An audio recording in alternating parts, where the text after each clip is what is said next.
வணக்கம். பிஆர்டி தங்கம் வலைதள செய்தி சேனலின் செய்தியாளர் ஈஸ்வரன். செய்திகள் வாசிப்பது கீதா. ராணிப்பேட்டை மாவட்டம் புகழ்பெற்ற ஆற்காடு நகரத்தில் உழைப்பாளர் நலசங்கம் துவக்க விழா நடைபெற்றது. ஒற்றுமையே வெல்லும் என்ற அடிப்படையில் இந்த சங்கம் துவங்கப்பட்டது. 17/8/2025 காலை 10 மணியளவில் இந்திராணி ஜானகிராமன் திருமண மண்டபத்தில் இந்த விழா நடைபெற்றது. இதில் சிறப்பு அழைப்பாளராக கௌரவ தலைவர், முன்னாள் ஆற்காடு நகரமன்ற துணைத் தலைவர் திரு பொன் ராஜசேகர் அவர்கள் கலந்து கொண்டு சிறப்புரை மற்றும் வாழ்த்துரை வழங்கினார். கௌரவ தலைவர் பி ஆனந்தன் எம்சி அவர்கள், கௌரவ தலைவர் திரு பி லிங்கேஸ்வரன் அவர்கள், ஜே தயாளுகுமார் அவர்கள் ஆகியோர் கலந்து கொண்டு சங்கத்தில் உள்ள அனைத்து உறுப்பினர்களுக்கும் சுவையான பிரியாணி வழங்கி வாழ்த்தினார்கள்.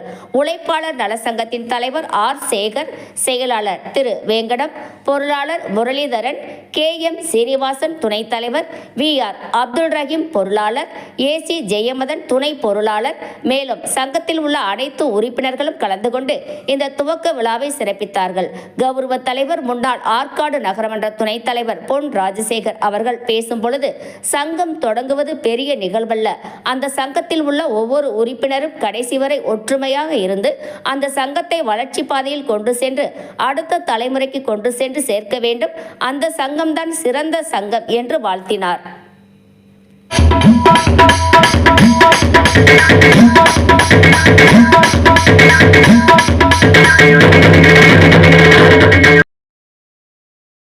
ராணிப்பேட்டை மாவட்டம் புகழ்பெற்ற ஆற்காடு நகரத்தில் உழைப்பாளர் நலசங்கம் துவக்க விழா நடைபெற்றது.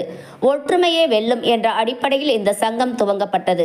17/8/2025 காலை 10 மணியளவில் இந்திராணி ஜானகிராமன் திருமண மண்டபத்தில் இந்த விழா நடைபெற்றது.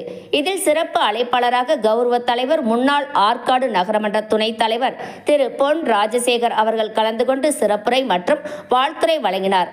கௌரவ தலைவர் பி ஆனந்தன் எம்சி அவர்கள், கௌரவ தலைவர் திரு பி லிங்கேஸ்வரன் அவர்கள், ஜே தயாளுகுமார் அவர்கள் ஆகியோர் கலந்து கொண்டு சங்கத்தில் உள்ள அனைத்து உறுப்பினர்களுக்கும் சுவையான பிரியாணி வழங்கி வாழ்த்தினார்கள்.